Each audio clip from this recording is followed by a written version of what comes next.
Um, Good afternoon and welcome to this session of the Digital Culture, Media and Sport Select Committee. This session, evidence session, follows up on the committee's work in the last Parliament on the BBC Charter and White Paper and follows the recommendations made by the committee in 2016 that the BBC should disclose salaries for on-air talent as well as for executives. I'd like to welcome Carrie Gracie and Michelle Stanistreet to the committee to give evidence this afternoon. Before we start, on behalf of members of the committee, I would like to make a declaration of interest on behalf of the members of the committee that have previously worked for the BBC and as a consequence of that, either in receipt of or entitled to benefits and payments relating to programmes they've participated in. And that declaration applies to Rebecca Powell, Giles Watling, Julian Knight and Brendan O'Hara. We'd like to now start the questioning, and I wondered if I could start and ask Carrie Gracie, for the benefit of the committee, although a lot of what we'll discuss this afternoon will relate to the concerns you've raised in the grievance procedure that you've entered into, but perhaps you could tell the committee a little bit about your appointment as the China editor following a long and distinguished career at the BBC, the reasons that you accepted that post and why the BBC appointed you to it.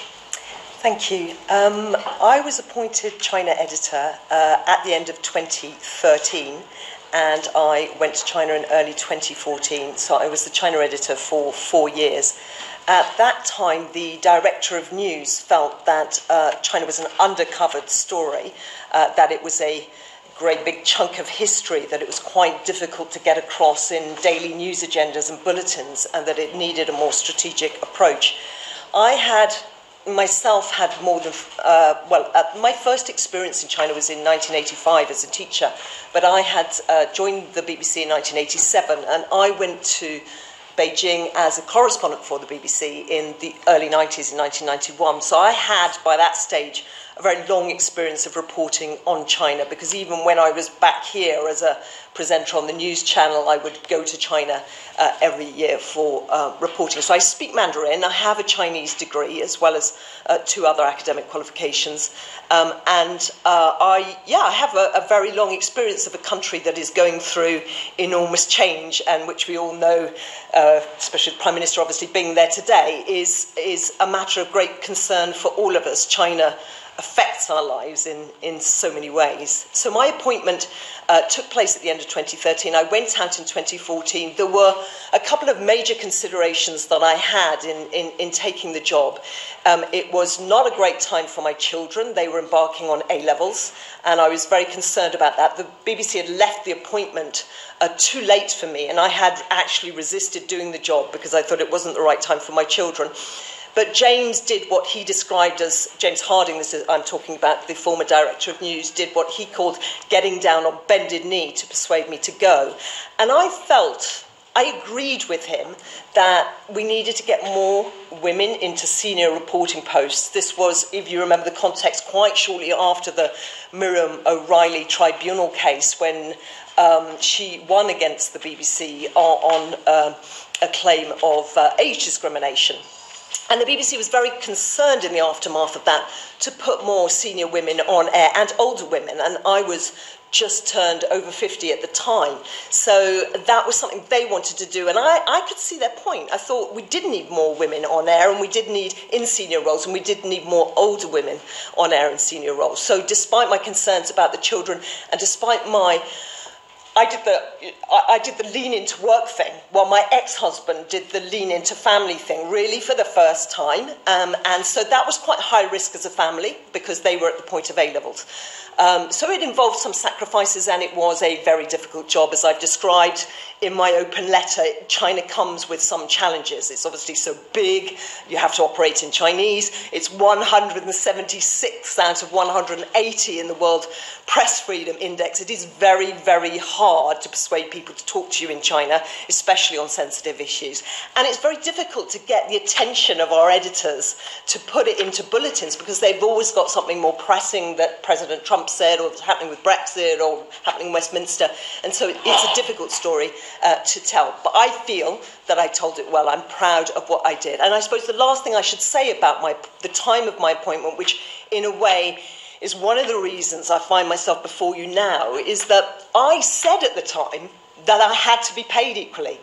I knew, as did many other women in the BBC, that we had been underpaid by comparison to male peers. Not absolutely, because we all feel that we're privileged to work for the BBC, that it's a public service broadcaster. I am proud to have served for 30 years at the BBC.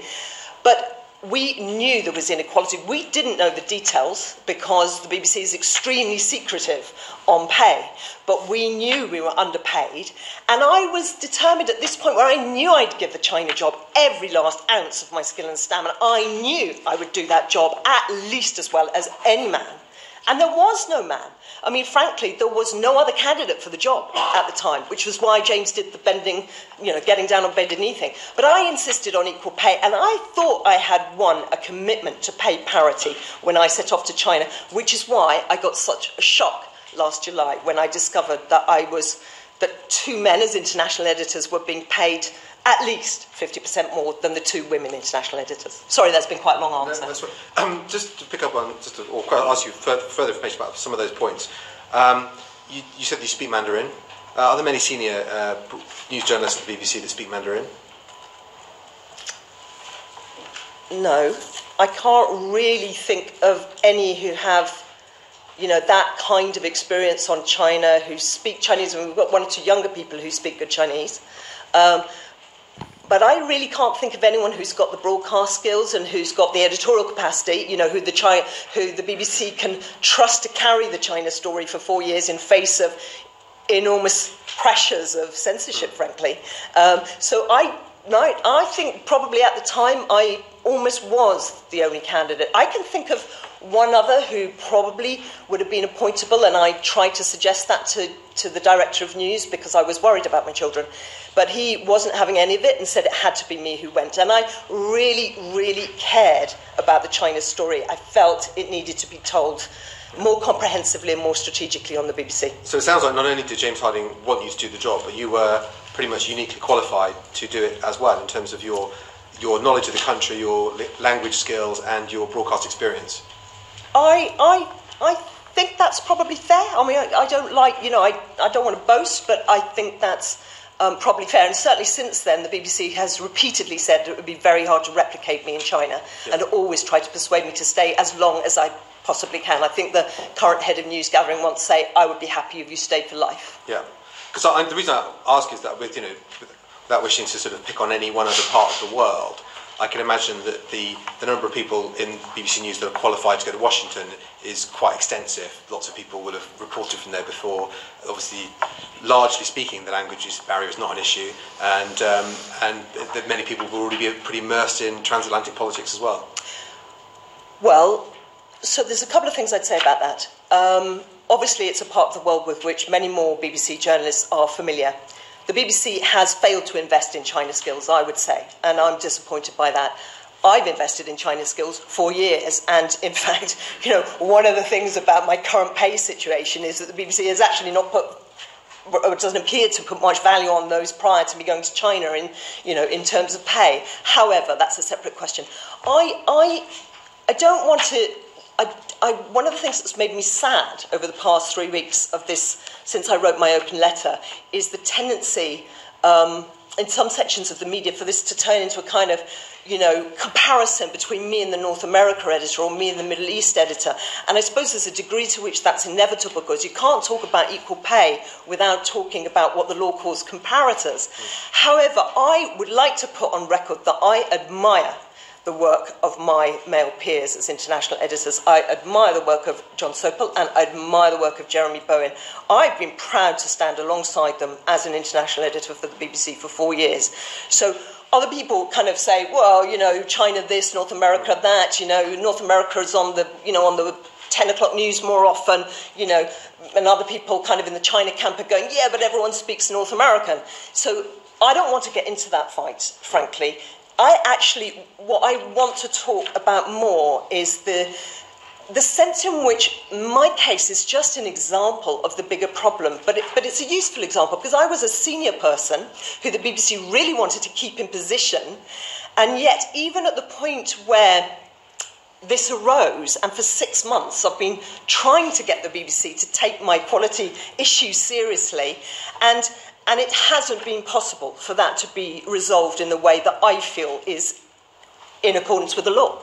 And so if the BBC can't sort it out for me, for me, a senior person of 55 in a powerful position, then how can it sort it out for more vulnerable people who don't have a public profile? That's my concern. And that's the only reason that I'm really prepared to talk about my case. Yeah. So finally, for me, before I bring in some colleagues, you said that you were very clear with James Harding that you expected equal pay if you took the position. Actually, I just want to clarify that the pay conversation happened with the then head of news gathering, which was Fran Onsworth, not with the director of news, who was James Harding. Thank you for that. And in terms of equal pay, for you, did that mean pay equality with the other international editors? Was that the group with which you expected equal pay? Well, at the time I set off, I was told that I was roughly in line with the North America editor and the Europe editor. Now, what happened subsequently, obviously, is that in the same year I went to China, the BBC appointed a new North America editor and a new Europe editor. The North America editor earned much more, and the Europe editor earned about the same as me, and she's given me her permission to say that. At that time before, the Middle East editor had been the highest paid, but then when the new North America editor took up his post, I discovered in July, I didn't know this before, I didn't know any of this before July, but I guess he just must have been paid a lot more, because certainly he's now in a much higher band than the others. Anyway, so there you get a situation where you've got 2 men high and 2 women low. But I think I'd be right in saying that it's, roughly speaking, it's not just there's a bit of a disparity in pay between but within that band of international editors. In that case, the North American editor was being paid maybe nearly double what you were being paid.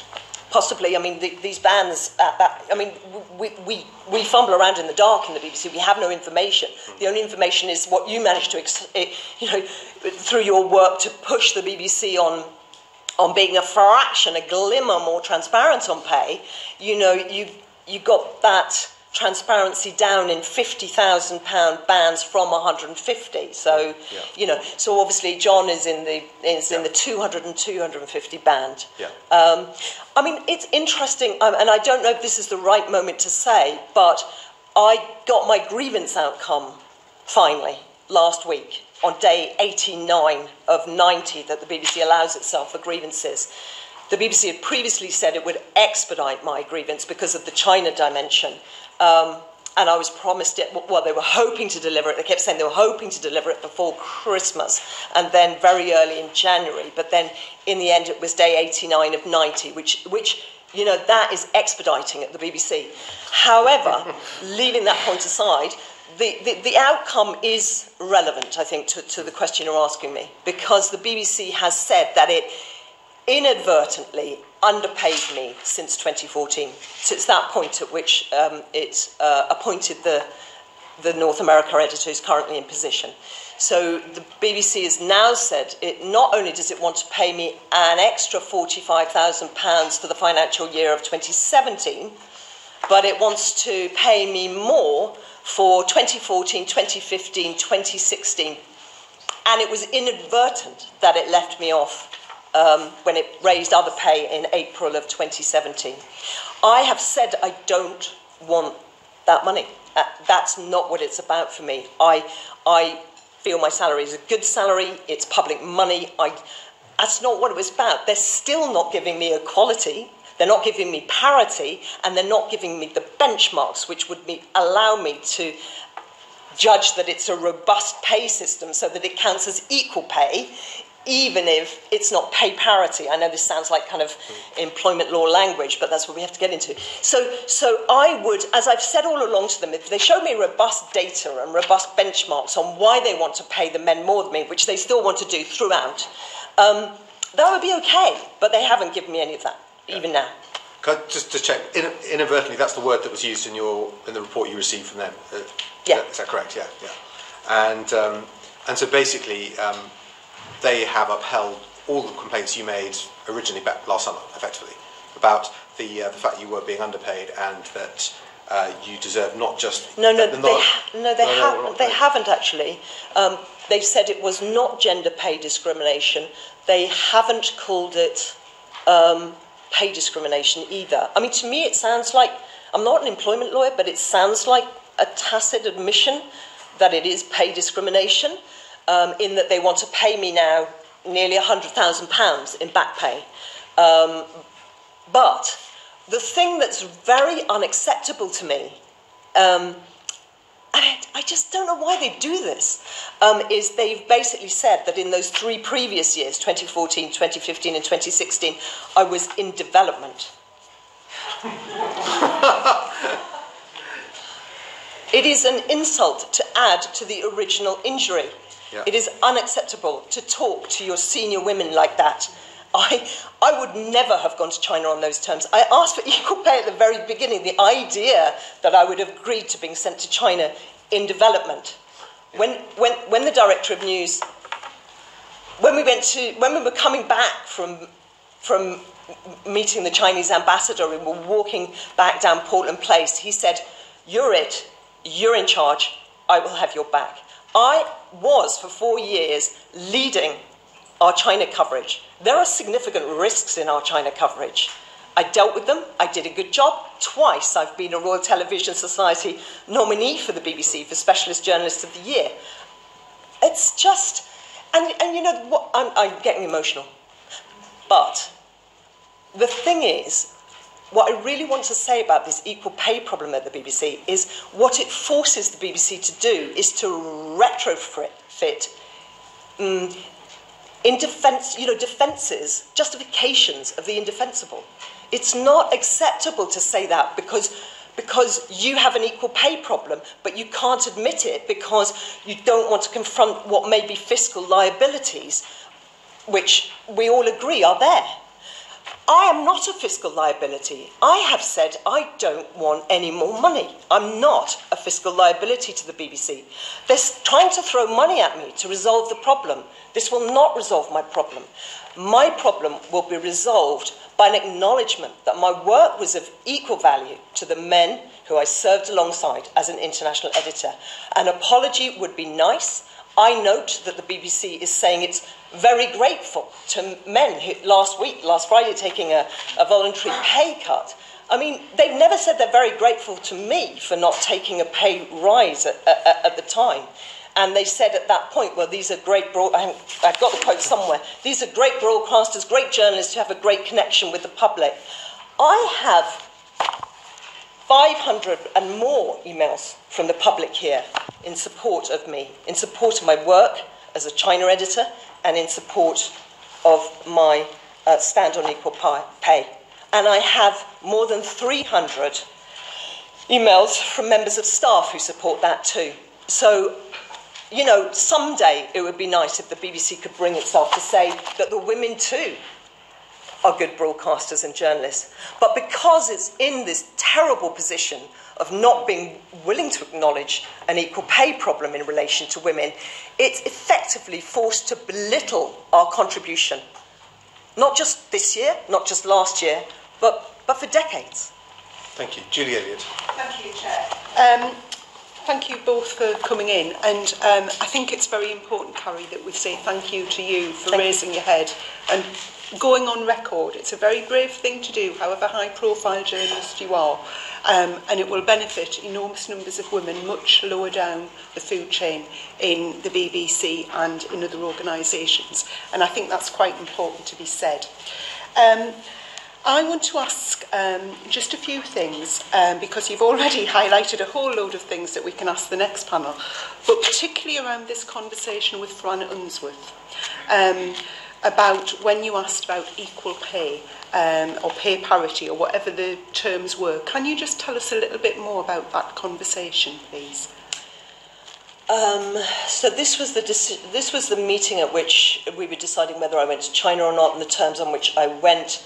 I had basically already agreed that I would... There was a discussion about how many days I would be in China a year, because I was worried about my children, and because my children my daughter had to move school for sixth form.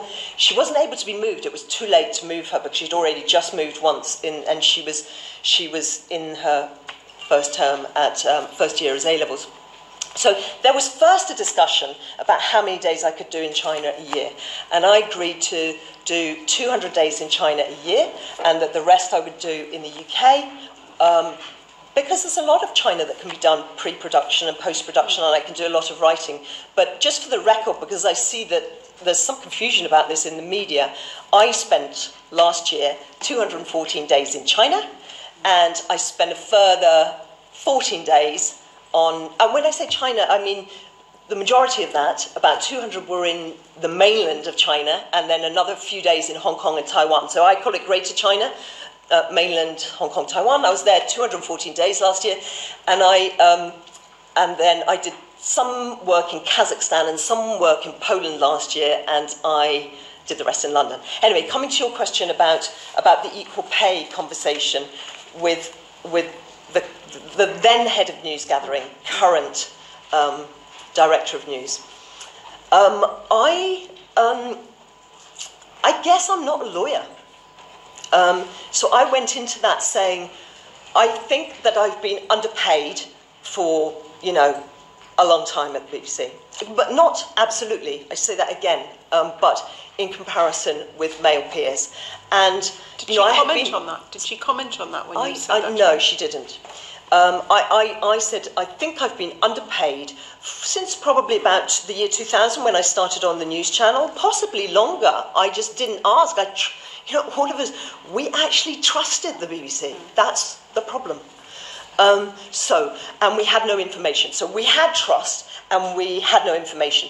Then, over several years on the news channel, I began to realise that there was an issue of unequal pay, and I didn't do anything about it. I was a single parent, single sole breadwinner, and my daughter had had leukemia and I had had breast cancer twice, and frankly, I had enough just getting on with life.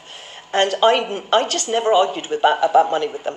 But I knew that when I went to China, I was not prepared to let an unequal pay situation go on. I had been reading the Sheryl Sandberg book, Lean In. I thought it was important that I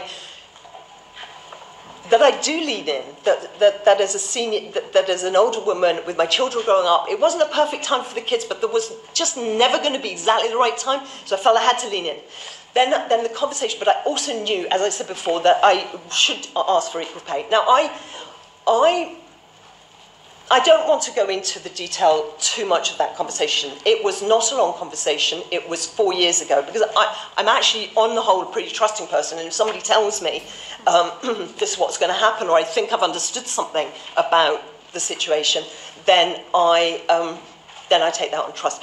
I said I demand to be paid equally. I don't think I've been paid equally in the past. I don't know, because none of us know the details, but I don't think so.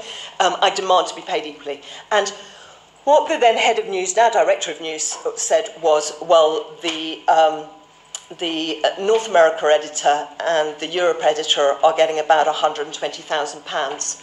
I said at that point, my children can't come with me, and my son will have to go to state boarding school in this country because he will not go to an expensive private school in China because it costs £25,000 to £30,000 a year, and he's very right on, he just wouldn't do it.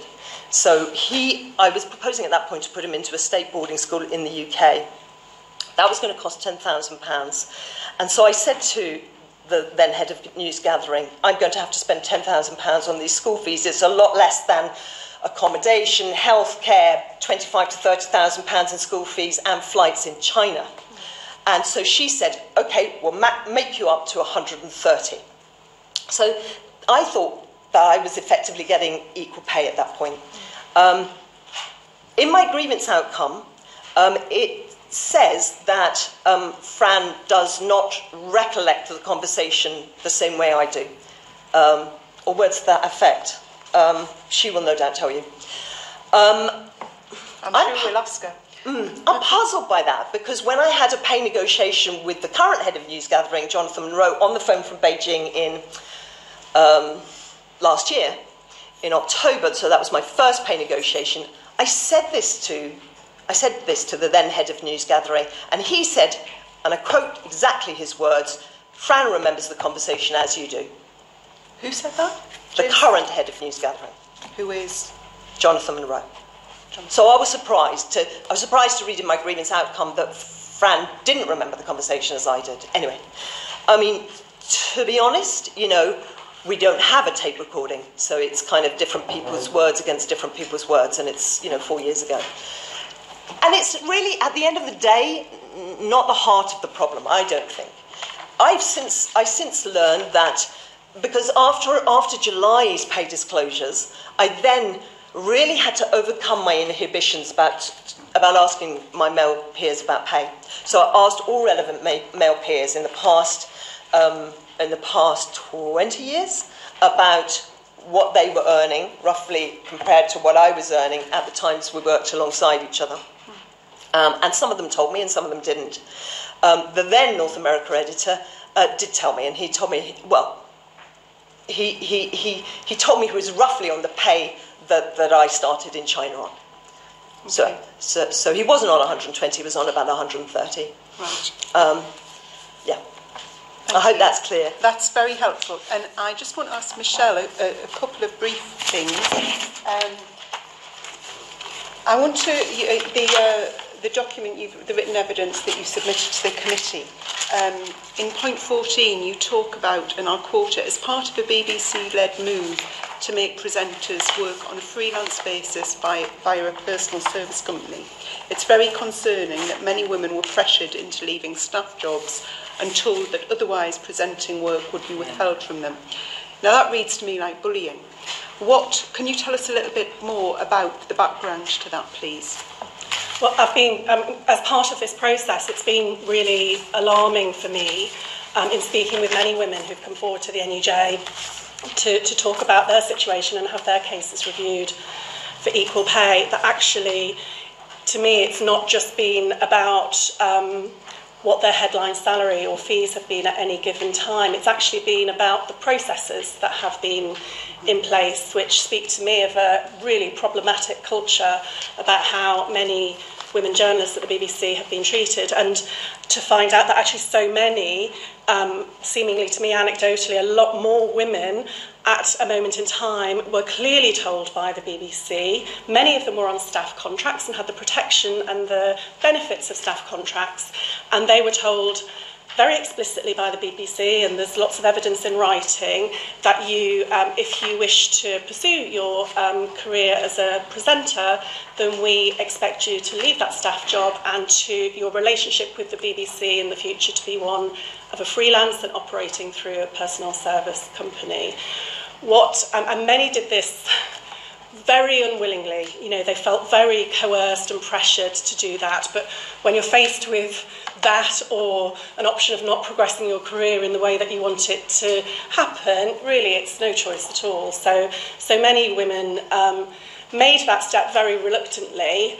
What many of them have been shocked, horrified and angered to find out down the line is actually that a lot of men kept their staff contracts, kept the benefits and perks associated with that, and at the same time were also being paid more than them. There was different elements to the discriminatory way, as I would see it, and our lawyers would see it, way in which people were treated. And it's had massive impacts on people because, of course, in that period of time, a significant period of time, people have had huge insecurity. They haven't had sick pay, and some of them have had really serious illnesses and conditions in which that's made it very difficult for them financially and professionally. Women have had babies several times over and have not benefited from any maternity leave or maternity pay, and have faced compounded problems when they've come back to work after having children. I've been, again, concerned about the way in which people returning from having, in some cases, very short periods of leave, of maternity leave, that they haven't been treated as well as they should have been by the BBC, and certainly not on a commensurate basis with colleagues who would have been on staff contracts and protections. So all of those elements to me are bound up with the issues of the disparities in pay as well. Similarly, just the way in which the BBC approached the processes of renegotiating contracts, allowing people almost, it seems to me, from reviewing the paperwork, to deliberately allow contracts to lapse. So it meant that people were renegotiating from a position of no power, really, and under a lot of pressure, really fearful. Does the trade union have a role in that negotiation? Well, we don't have collective bargaining rights for those individuals, so a lot of people left the bargaining unit, as it were, and left their staff jobs and those protections where they have the collective representation and some degree of the structure within the BBC as it was. But, they left, and seemingly there's been a bit of a Wild West approach to pay and to who gets what in that process, really to the disadvantage, I think, to many women. And so, people their contracts allowed to lapse, which weakened their negotiating positions. Some had fees withheld under pressure to sign up to new contracts. Really inappropriate practices that really have no place in any organisation, but particularly in a public service broadcaster. And one of the NUJ's priorities in the process of engaging with the BBC at the moment, but as the BBC is going to open up its consultation, as it needs to do with everybody affected in the on-air talent cohort, is actually to get those people who genuinely should have been on staff contracts for all of that time and to all intents and purposes are real employees. They need to be on real staff contracts, not inferior, diluted versions of, with fewer benefits in terms of their terms and conditions practices. And we need to make sure that the genuine freelance workers who engage with the BBC have contracts that are fit for purpose. And really that hasn't happened. That's been a very significant source of concern for the NUJ, and I know how badly it's impacted on many of the people it's affected, men and women, but I think women have had a particularly worsened experience as a consequence of those practices. And finally, very briefly, the report that came out yesterday talks a lot about consultation. It mentions trade unions. Can you just elaborate to what involvement trade unions have actually had in that? Because my understanding is that there's only recognition procedures up to a very low level, and then it seems to be a bit of a free-for-all. What involvement have you actually had in this interim report that was published yesterday? So the NUJ and our sister unions, BEC2 and Unite, have recognition across as staff unions for the grades 2 to 11. So people who are outside of that bargaining unit, we don't have any collective bargaining rights. When the high earners list was published in the summer, and our reaction as a union was one of huge concern about the lack of women, the lack of black and ethnic minority faces in that list, we expressed real concerns about the BBC's immediate reaction to embark upon its equal pay audit and gender pay gap, because it was doing it without, it was deliberately excluding the population of staff where it was obvious from the publication of that report that there existed a real problem. And all the guidance about doing these kind of audits is don't segment the staff, do it as one piece of research and one piece of analysis.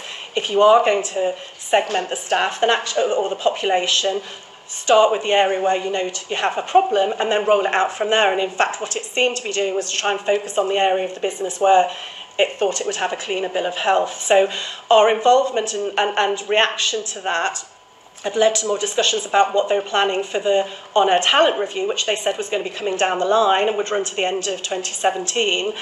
And we were saying as unions, well, actually, it's vital we're involved in that. There are significant issues that we want to be part of trying to come up with solutions. The BBC's initial response was that they'd try and get the unions close to it, but they weren't planning on us having any role in it whatsoever because we have no consultation rights. However, at a certain period of time, I think it was in October, the unions or the NUJ discovered that actually a significant chunk of our bargaining unit had been plucked out of our bargaining unit and put into this review, which we knew nothing about, there'd been no discussion about, so we were understandably outraged and had a meeting, it was with Anne Bulford, about this, and there was an agreement that actually from that point on the unions obviously would have to have a role because we had members of our bargaining unit who were now caught up in it. So we have had a role, but the NUJ has, nothing secret about this. We've been very upfront with the BBC about what we see as the inadequacies of the equal pay work that was done last year. And we have the same concerns now, in terms of the methodology and the approach. So before we were involved, we've been having regular meetings, and it's fair to say, in all of the issues we've been raising, which is about the unfit contracts, the way in which these have happened, the lack of a framework, the need for transparency and genuine engagement with all staff, everyone in the future. We've been pushing those issues, and wherever the BBC's got to now in terms of its framework, and it may talk about that later, it's in a much better, more transparent state than it was at the first iteration. But PricewaterhouseCoopers have been involved way before we got involved. The approach and their methodology is agreed with the BBC, and like with all of these reviews, to a degree they're embedded within the BBC to carry out that work. And I think that is one of the frustrations for many NUJ members, is that they don't feel it's impartial enough. It feels like an exercise in trying to give the BBC the cleanest bill of health it can. And I think that's one of the concerns we had. My legal team reviewed the report after yesterday, and they see it as more of an exercise, of PR exercise, rather than a meaningful assessment. As a former trade union official, that was my reaction. And finally, I wonder if I could just comment on. Could I just add something to that point? None of these things would stand as a piece of BBC journalism. That doesn't surprise me. I mean, we have standards. And it really pains me and hurts me that the corporate machine is not living up to our values. There are 19,000 people in the BBC. We are loyal, we are dedicated, we are responsible. If they honour us with the facts and give us transparency, we will sort it out. They have not sorted it out for decades. And the current leadership has not sorted it out for 5 years. I declared my pay on air, as some people may remember, in 2009. And when I was, somebody from management came to kind of imply that we don't do that at the BBC. And I said, if you've got a problem with my pay, cut it. If you think it's defensible, defend it. But we all know the real problem is the can of worms the BBC has on pay. That was 2009, we're nearly a decade later. Look where we are. This is damaging the credibility of the BBC in a completely unacceptable way. I would agree. Just the final question I wanted to ask. The phrase equal pay for work of equal value is what is at the centre of everything we're looking at here today. Do you think the BBC understand that? I think what's been really frustrating, the language of the BBC, and it's obviously a deliberate thing because it's from a lot of different executives at different times over the last few months. They keep talking about fair pay rather than equal pay when we're trying to talk about equal pay. And I think, and actually they've said in meetings to me that they believe fair pay is a higher benchmark than equal pay. And it kind of misses the point about what a lot of this debate is about.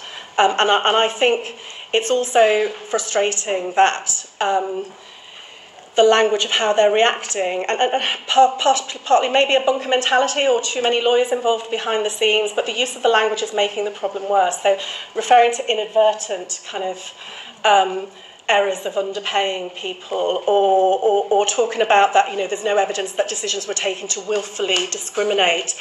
The weasel words, and the reality is they have. And actually, instead of trying to somehow come up with excuses and make the situation look better, they should just hold their hands up and say, do you know what, yes, there's been a problem. Some of it I inherited. But, I could have done more on my watch, but this is how we're going to sort it out now. And rather than talking about a future structure, and it's important to focus on a future structure, and I'm glad they are, and I hope it gets in a much better state over the next few weeks of real consultation with all of those affected. But it's not just about the future and future pay structures, of which I've also got some issues with. It's actually about how do you right the wrongs of the past. And the only way you're going to do that is if you take a pragmatic view, sit down with people, involve the unions, involve the individuals affected, and come up with a way of settling this that's pragmatic, and that doesn't force all of these talented women to have to take litigation against the organisation that they've dedicated their careers to. Nobody should be put in that position. The stress that people have been put under is just too great already, and I think it would be outrageous if the BBC sits on its hands in that regard and doesn't do the right thing now to resolve things properly. Can I just add to that, which is, obviously a lot of companies, a lot of big companies across the UK will be reporting their gender pay gaps over the next few months. And this is a huge story. And we, the BBC, will be reporting on it, obviously. But we're supposed to be an example. And we are in a position, because we're first up in a way because of this huge row, and how we handle it is important, not just in W1A. It's important to, I think, workplaces, employers, employees, women, men across the country. And I would also add, to Michelle's point, that we're not in the business of producing toothpaste or tyres at the BBC. Our business is truth. We can't operate without the truth. If we're not prepared to look at ourselves honestly, how can we be trusted to look at anything else in our reporting honestly? It just won't do. It can't be a starting place to not deal with the facts. The facts are the facts. And I've been taught for 30 years to go and report the facts, and the important facts, make a story, tell it like it is as best you can see. I mean, 4 years, I've spent 4 years in China, for heaven's sake. I mean, we talk about enormous censorship. There's so many injustices. And I've been proud to go out there and deal with the facts as I find them, to face down the censorship pressures and intimidation of a very significant and powerful regime, which operates now at every level in the UK as well as in China. And because I believed in our values, I had a compass. If corporate centre take my compass away, I don't know who I am as a BBC journalist. That is the profoundest sense I have of who I am as a BBC journalist, is to report the truth as I find it.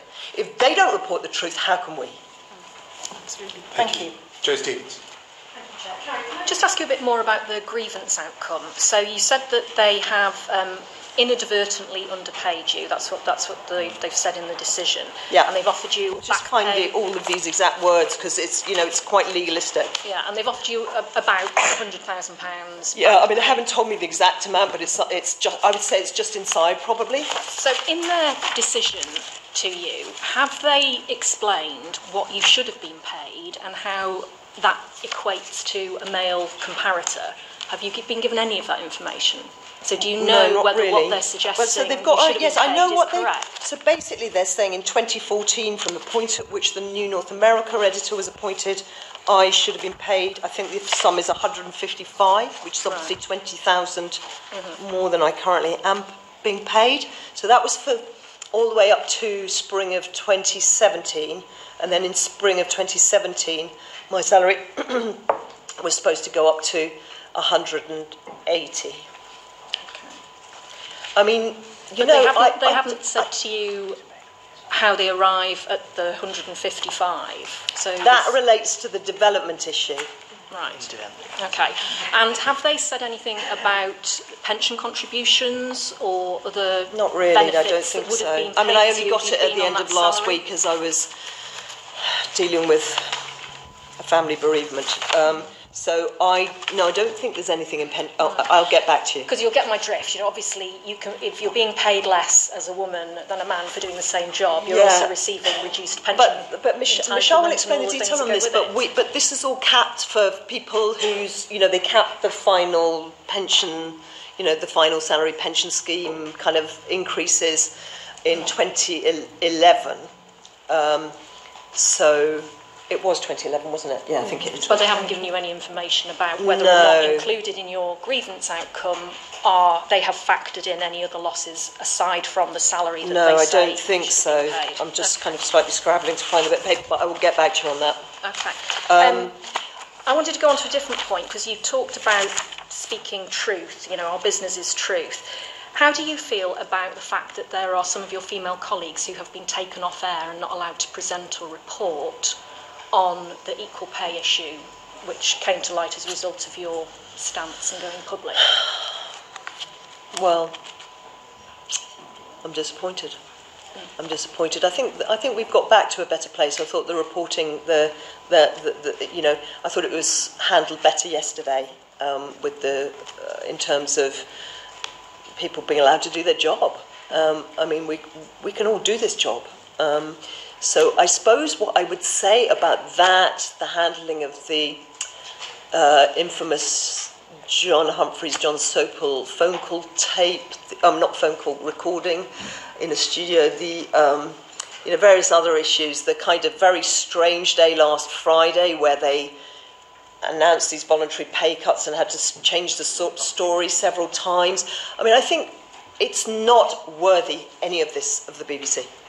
And to me, what it says is we're not secure in the foundations of what we're saying.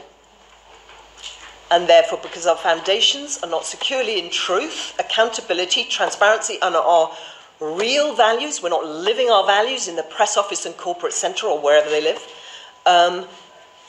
they're not living the same values as the rest of us. It makes me angry, it makes me disappointed, it makes me desperately anxious for the future of the BBC. We can't, and like I say, we would just, you know, if we're not truth tellers, who are we? We're no better than the next news source. I mean, the BBC lives or dies by its reputation for telling the truth without fear or favour. That is what we go out and do every day, and that is what our bosses should do. Okay, thank you. Michelle, can I ask you a couple of questions? The on-air report that came out yesterday, am I right then that when the terms of reference were decided, you've played no part in that? Not in the actual report itself, right. Because that had kind of a process that started before the joint unions became involved in the broader umbrella of the On-Air Talent Review, which covers more than just the equal pay piece of work and the PricewaterhouseCoopers report. PricewaterhouseCoopers have also been involved in advising the BBC on a future structure, and the unions have been playing a part in that. We've been having regular meetings over the last few weeks. Okay, and we've had evidence as a committee that prior to July last year, when the BBC were being required to publish salaries of top earners, at that point and beyond July last year, a number of women who'd been raising equal pay concerns for some time and been completely stonewalled were suddenly approached and said, here's a pay rise. Did you have evidence of that?